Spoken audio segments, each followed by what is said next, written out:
from Coach, and then we'll take questions. Super excited to be here. Congratulations to all the other teams, and actually congratulations to everybody that made it to the NCAA tournament. They provided an opportunity for us to represent on the third weekend of our tournament, and we hope to make everybody proud by putting on a competitive game and an exciting game, because that's what our fans deserve. We are going to open questions to all players and Coach on the dais. We'll take our first one here. David Cloninger, Post and Courier. Zaya, at this point in the season, is it how much do you tweak preparing for the opponent, or is it pretty much we're going to concentrate on us and do what we do best? A little bit of both. We definitely work on ourselves, but we do practice to know our opponent, to know exactly what we need to do on defense, how can we score on offense, and just an all-around combination of both. We're going to go right down in the middle here. Nicole? Thank you very much. Coach, Judy Gatson from WIS. Just a question for you regarding the FAMs. I know they held a special place in your heart, a message from you and our student athletes on how much you appreciate those who couldn't be here, but those who are moving heaven and earth to be here by any means necessary. We build our fan base on their willingness to budget. They budget for season tickets. They budget to go to NCAA tournaments, regional sites. They budgeted to come to Minnesota before we were even a part of being in the Final Four, and it put a lot of pressure on us to make sure that we got here. They've been with us. They not just this year. They've been with us when we weren't a popular team or we weren't a whole lot to cheer about. And this is my 14th year being at South Carolina. But the last probably 10, the fans have given us a ride that's kind of irreplaceable, giving our student athletes an experience like no other by filling our arena and traveling well with us. I'm sorry, Nicole, can you give her a follow-up, please? I just want to quickly hear from the student athletes on that same question, if we could. Can we take one specific student athlete on that one, please? Zaya. I totally agree with Coach. I've been here for 3 years, and I've gotten a lot of love from our fans. It's gotten to the point to where I kind of know some of them personally. I know if I ever needed anything for some of our fans, they would definitely do it for me and for the rest of our girls. So I'm definitely appreciative of them and thankful for them. Question right here in the front. For Coach, I'm Don Amori from the Hartford Courant. I wanted to ask you if you saw or heard Paige Becker's speech at the ESPYs, where she, called for more recognition for coaches of color. And I was wondering how you felt about that and hearing that message from her. Yeah, I did hear it. I didn't hear it live. I heard it on social media, and and I'm gonna say this because she's not a child, but children and old people, they speak truth to power, and if Paige recognizes it, she's got a powerful voice in our game. If they haven't listened to some of the older coaches, are the foremothers of our game, the legendary people, the coaches, the players. If people haven't listened to them, let's hope they listen to Paige and adhere to her words, because they hold true. And when opportunities happen, I get to sit here and talk to you and represent women's basketball on the biggest stage, and I am a black woman. Question over here on the end. Lindsay Schnell, USA Today. Hi, Dawn. Good morning. We've been having a lot of conversations for the last year about equity in the women's game compared to the men's game. And at USA Today, we crunched a lot of numbers and found out overall that schools spend a lot more money on their men's teams than their women's teams, even when their women's teams are really successful. South Carolina is the opposite of that. They spend a lot of money on their women. I wondered if you had a comment on kind of the overall state of things, and what advice do you give to coaches, young coaches, when they come to you and say, we're not being treated equitable at my school. I don't know what to do. Yeah, that's I think at South Carolina, our success has allowed us to probably hit the budget a little bit more than most. And our administrators are all for giving our student athletes an incredible experience. A lot of times I don't know what the budget is for the men. I know that we need certain things. It may not be equal to the men. It's equitable, but we don't really feel it that much at South Carolina. But if there's a young coach out there that has experienced some things, like I know they do, like it's all over the country. One, you got to win. Winning will help some. And then I think in other cases, that's just the way it is, and that's the way that you have to. You need your job. So if you need your job, you have to find ways to forge relationships with people that make those decisions. I think we have probably the best DOBO in the country. Cynthia Jordan, who they know her by name. She's built a relationship with them. And if they say no, they'll follow up with, we'll figure out a way to get it done. So it's all about the relationships. You got to make people feel good, and you have to make it make sense to them. And more times than not, if you're winning, your administrators will find a way. Question up here in the front. Yeah, Chris Thomason, St. Paul Pioneer Press. Question for Dawn, and then I'll follow up with a student athlete. You touched upon the fans, but kind of a follow-up question. You guys have led the nation in attendance every year, I believe, since 2015. Obviously, winning has played a role, but what are some of the factors as to why the Gamecocks women's basketball team has been able to captivate the community so much and develop such a great fan base down there? It's about building relationships, and what we've done, a long time ago was just mom and pop it, actually. Mom and pop it. You spoke about, what the budgets are for men's and women's basketball for marketing. Stark difference. Even on our campus, stark difference. So we took matters in our own hands. We invited our fans into our offices.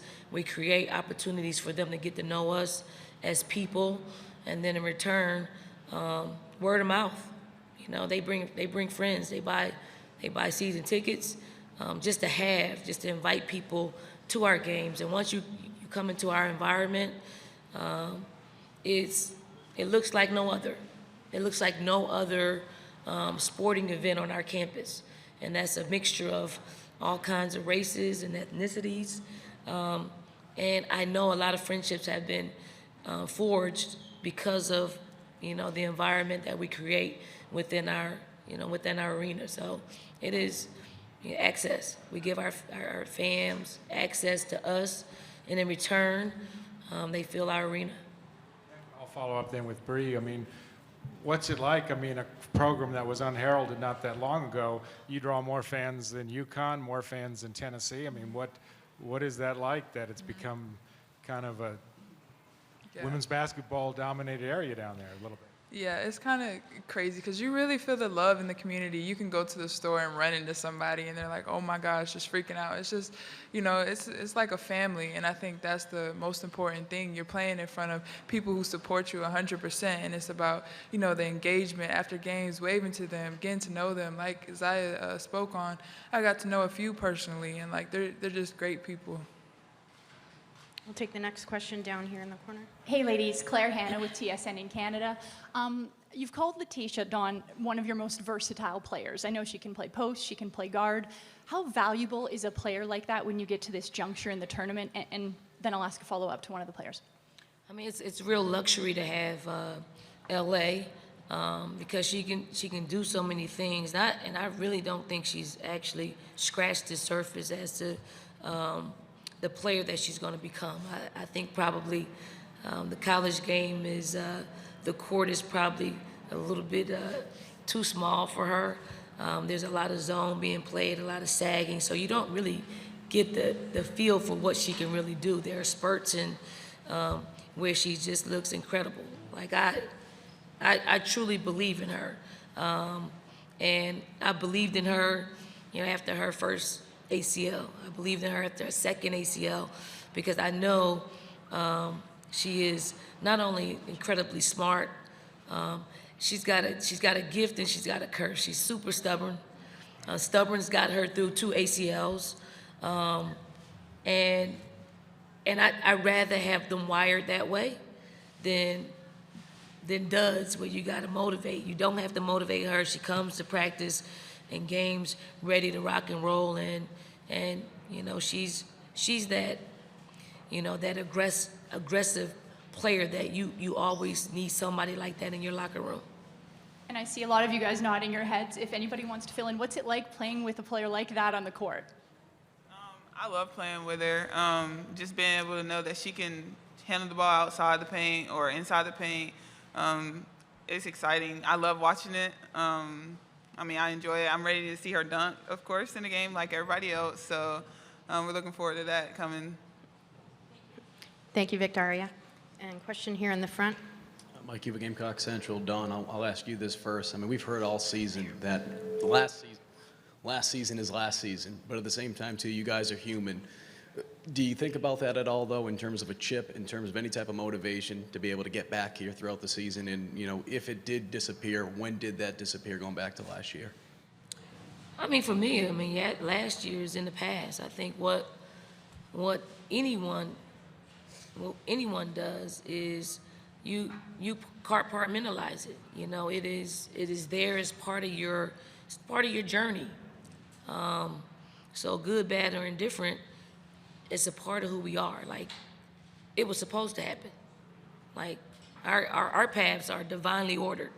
So we got to take the good and the bad and the disappointments, just like we take the celebratory experiences. So no, I don't think about it. The only time I think about it is when it's brought up. But we're not really motivated by that. We're motivated by what we've been able to do this year and the habits that we've been able to create and perform night in and night out. And we just hope that our habits are much stronger than our opponents on any given day.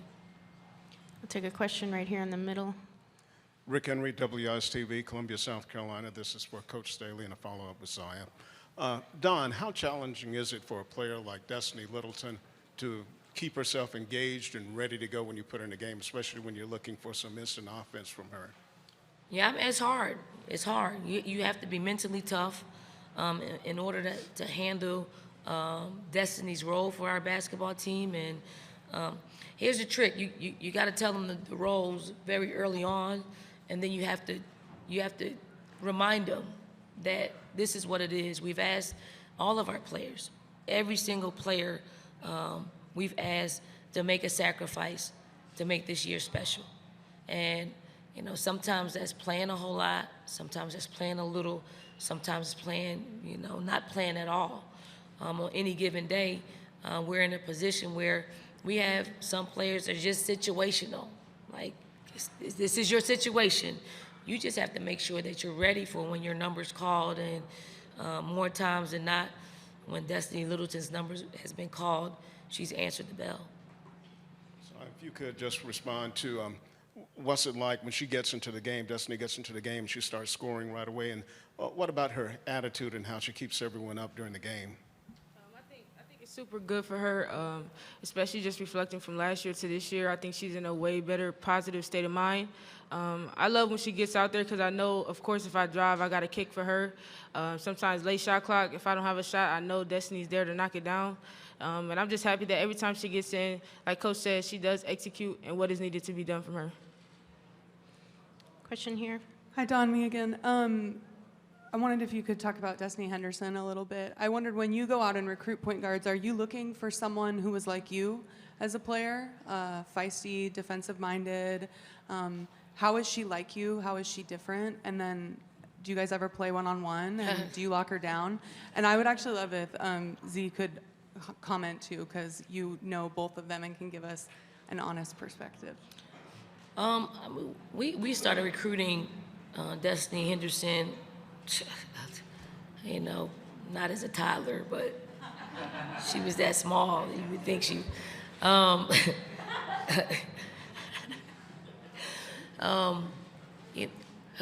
Her mom, you know, we built a relationship with. She came on campus with her AAU program, and we offered her, I think she was probably maybe 8th, 9th grade, and then we just followed her and forged a relationship with both of them. And she told us very early on in the process that she was coming, stayed committed to us throughout just, you know, the freshman year that is, you want to forget. I know it's a part of her journey, but you want to forget because she didn't have a really strong experience for one reason or another. But you see her, she's calm, she's cool. I like her demeanor. I like her speed. I like her ability to score the basketball. I like the fact that she's the ultimate teammate. You know, she's not stats driven. She's one that gives us what we need at any given time. So yes, we look for those qualities, and we certainly look for the qualities of having great parenting. Zaya, did you want to comment on that? Play one-on-one? That was, right? You love to lock people down when you were a player. So can you lock her down one-on-one? So I could say yes, but we'll never know, right? No, I'm not locking anybody down. Only thing I can do is live through her ability to, you know, play fast, to shoot the ball, you know, to single-handedly apply pressure to our opposing point guard. So she's a lot different. She's a lot quicker than I could ever be, and she probably shoots a lot more than I've ever shot. But our demeanors are probably very similar in that, you know, we're poised. We're poised during times in which you can get your nerves out of whack. Next question in the back. Oh, I'm sorry, Zaya, yeah. I would just say that Henny is definitely a true example of just trusting the process. I wasn't here her freshman year, but I've definitely seen how she has overcome everything she's been through and is coming out on top with it. And she's just a great teammate. She's definitely always pushing me to be better, even in the weight room. She always wants me to stay after with her. So definitely she's a great teammate, and I'm super comfortable when I'm on the floor with her. Thank you. Question in the back. All right, Chandler Mack with WLTX TV in Columbia. My first question is for Coach Staley. Coach, you guys had probably one of the toughest schedules in the entire country. You've withstood handling the pressure of being the #1 team in the country all season. I was curious, what goes into that mindset of knowing, okay, you're going to get the opponent's best every single night, and then two, how much did that schedule prepare you for the moment, prepare the team for the moment they're in now? I mean, we've played with this pressure for the past, actually, for all of the juniors, for all of their career here in South Carolina, and you know that you're going to get everybody's best effort at different times, and at different times in the game. We just settle in, and knowing that it's going to happen. And especially at the beginning of basketball games where you're super hyped to play us and to beat us. But we got a poised group. We got a really focused core group of players who they just want to win. They're smart. They know what's coming, so they brace for it. And then, did our schedule prepare us? It absolutely did. I thought our schedule did a great job at giving us a variety of styles of play. Some we saw in the NCAA tournament, so we were very much prepared to play it. I got to credit our conference as well. The SEC, from top to bottom, challenged us every time that we stepped on the floor. So if you play in the SEC, it prepares you to compete for national championships, and we're sitting here because of that. And then one quick follow-up for Brea, Victaria, and Zaya. Wanted to get you guys' thoughts on Dawn, Coach Staley, and Aaliyah winning Naismith Awards yesterday. Do you want to take that first, Zaya? Yes. Hey, I'm definitely excited for both of them. It was like a moment for me that I looked at, and I was super excited for both of them, just seeing them be able to do that. Aaliyah, I definitely thought that she deserved it 100%.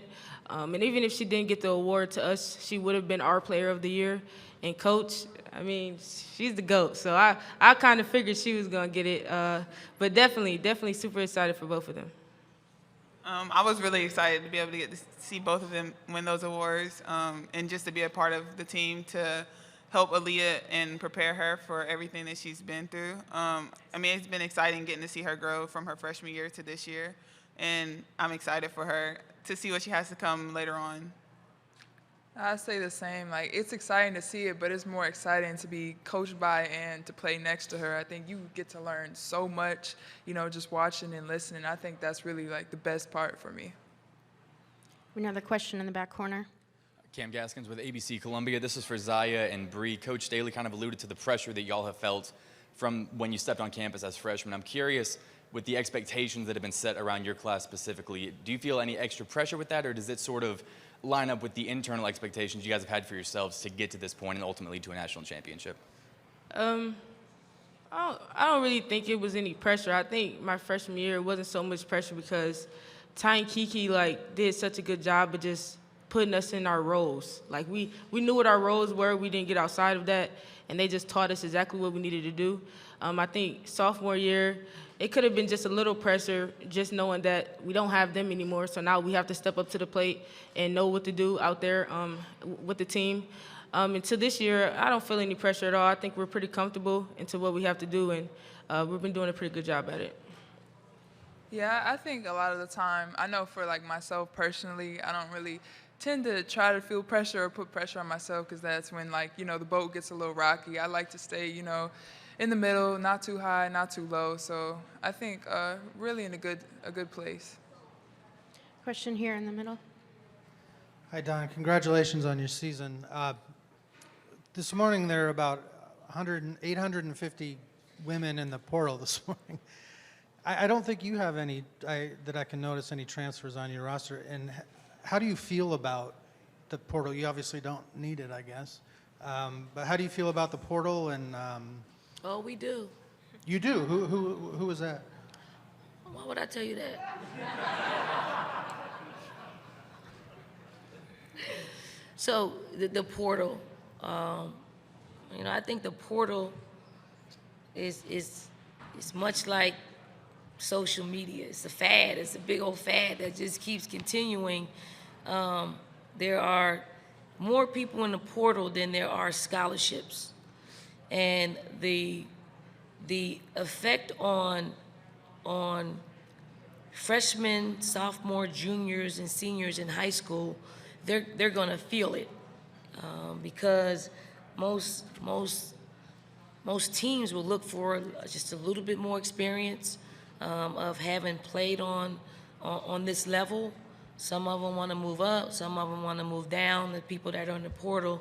And is it out of hand? It absolutely is. I don't know how you control it. But it's a student athletes, it's their way. It's their way. It's their way of controlling their own destinies, and it's their way of, you know, I think, I don't know if it's an escape. I don't know what it is, but it's gonna happen to all of us. I'm sure we'll probably have some after this season, because if you're a competitor, you want to play. I don't think they signed up for, like a third of our team sits on the bench and doesn't really play a whole lot. Is that really fair to them to have to go through their entire careers, or do they feel the pressure of wanting their goals and their dreams of playing in the WNBA? And you have to allow them that space, but surely is way, way, way, way, way out of hand. But it's become a part of a recruiting tool for us. And everybody's going to utilize it. I'm not going to say we're not going to go in the portal because there's some really good players in the portal that if you feel that they can help your program, when you lose what you lose, like we're going to lose, several people just by graduation. We're going to lose 2 of these players up here, juniors, to graduation next year. And we got 2 more of their classmates. A big part of what we do. How do you replace it? So the portal's part of it. Question right here on this side. Hey, Don, Alexis Cubitt from the State newspaper. It's been a little bit since you guys have played Louisville, the programs-wise. I guess what's your relationship like with Jeff Walls, and what do you kind of think of that matchup? And then if Zaya or Victaria or Brea want to talk about those matchups that they see from Louisville as well. Jeff and I, we coached together for the U18, U19 a few years ago. So, I like how he's wired. He's a super competitor, great, great basketball mind, great motivator. I'm looking forward to the challenge of playing Louisville because they're only 4 teams standing, and we're very, very lucky to be matched up with each other. So I'm looking for an exciting semifinals, and may the best team wins that plays, on tomorrow night. We have time for one student athlete to comment on the matchups. Zaya, do you want to take that one? I think Coach actually nailed that one right on the nose. I do. Question in the back. Matt Dowell with Watch Fox out of Columbia. This is for all 3 student athletes. You guys have spoken throughout this whole tournament about experience and how much that plays a part in your camaraderie and big game moments. What do you know going into this weekend about the Final Four that maybe a year ago you didn't know when you arrived for that Final Four? Do you want to start that, Zaya, and then we'll go down the line? I would just want to start with just being able to get the full experience this time. I think last year being in the bubble, we didn't actually get the experience just to even have a press conference like this. When we first got here, we had a lot of love from everyone. So it's definitely been a Final Four experience, and I'm super excited about that part of it. I would definitely have to say that this year has been a very different experience from last year, considering we were in the bubble and not getting to experience the things that we're seeing this year. So I think that's a big difference, and I like it. Yeah, I think they both got it. It's kind of, you have basketball, but you got to balance it with the experience as well. You got to be able to, actually feel, the love and feel like what a true Final Four and a true tournament feels like. We have another question in the back corner there. This is Randall Gim with Nuts and Bolts Sports. My question is for Victaria. You supply your team with such effort and energy, and I was wondering if there's anything you do in your pregame routine to make sure that happens. No, there's nothing that I do specific. I just be me and go out there and do what I do. Question right here. Hey, this question is for Brea. Brea, you're considered one of the best perimeter defenders in the country. I wondered if when you came to South Carolina, that was something you wanted to do, you wanted to be known for that, and then is there a particular defensive player that you like to model your game after? When I first got here, I don't think anybody had any idea of what they're gonna accomplish here. I just think it's something I fell into, and it was just something I became great at, and then it became natural. It's not anything, I look like anyone I look up to or anything I look after. It's just a skill that I didn't know I had in high school, and I just, became great at it, I guess.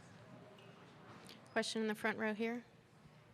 Yeah, hey Don, obviously you guys won the national title in 2017. You've been ranked #1 plenty in recent seasons. You got hampered by the COVID season 2 years ago, but to truly be one of the elite programs in college basketball, do you feel you guys need to win another national title, or do you feel you're already there?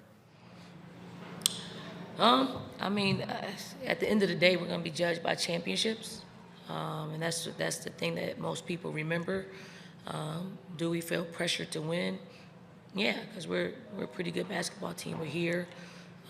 Will us not winning define who we are and what we're able to accomplish? No. So whoever it is that's standing, the last team that's standing on on Sunday night. It's divine order. I truly believe that. So if it's not us, it's not us. We'll get another shot at it when it's our turn. That's what it's supposed to be. Take a question in the back. Hi, Meredith Cash, Insider here. This is for Coach and for Zaya. Coach, you mentioned yesterday upon accepting your Coach of the Year award, which congratulations again, that you asked for an exceptional buy-in and sacrifice from your team this year in particular. Do you think that emphasis on this year raises the stakes, or is it just fuel for you guys to get it done? I mean, I think we are a team that really have a good understanding of who we are. We do. And we have an understanding of how we need to do things, and they've done those things. Like the fact that we're here at the Final Four means that there was buy-in. There was total buy-in. Doesn't mean it was perfect, no, because you're in the position to deal with young people and young people's lives, their futures, but we had to get that pretty clear. And it was clear from last spring, because last spring we had individual meetings, and I just explained to them, this is who we have. I explained to our #1 recruiting class, this is what you signed up for. And I explained to the returners, I usually give the worst case scenario, like you may not play. You may not even get reps in practice, because we got practice guys. So is you got to hit them over the head, and then you have to explain to them, this is what you signed up for. So you can't be a distraction. If you don't like your role, you got to fake it. Really, you do, because you can't be a distraction for the people that are totally bought into it, because you're going to look a lot different than everybody else. You're going to stick out like a sore thumb. And it doesn't mean you have to like your role, because I played on teams where I didn't like my role. But for the greater good of it, I wasn't going to be the one that derailed us from the ultimate goal. Like, I sit here today as a 3-time Olympian, gold medalist. I only started in 1, but you would never know. You would never know. So when I got my opportunity to play, you knew I played. You remembered me. And that is what, being a part of a team that has one goal in mind. You find your role, and you play it to the best of your ability. And if you do, you will star in it. Thank you. And I'm sorry, you had a student athlete that you wanted to address that? Yeah, same question to Zaya, please. To Zaya. I definitely agree with Coach. I think the best part about it, what she does with us, is letting us know early, super, super early. And if you have any confusion, she's open for conversation. But I think the best thing about it is that she lets us know early what our roles are. And she's just open to talk. If you have a problem with something and you feel like your role should be different, she's open to talk about it. Not saying that might change it, but she's definitely open to have conversations about what we all want for ourselves. And I think that's what helped us out get this far. Sorry, that's all the time we have, but Coach Staley wanted to address you as well. I know we fielded a lot of questions about being the #1 in attendance in Little Old Columbia, South Carolina. We talk a lot about that, but I actually would like, and I said this in Greensboro, I would like for our local media just kind of raise your hand, like right? So this is why that we created, because we have people who are in our hometown that's pushing narratives to raise up women's basketball in a place where it's known as a football school. So when you back a team, and I'm talking to people who are here representing the other teams that are here, when you back a school, not when we come to Final Fours. This happened well before we went to the Final Fours. And it's not just the sports section. It's news in Columbia, South Carolina. So I'm proud that we represent a place that elevates our our program to the highest level, and they treat us like a sport, and that's not everywhere. So to our local media, thank you so much for giving us a platform and keeping us in the news. Thank you. Thank you. Thanks, Coach.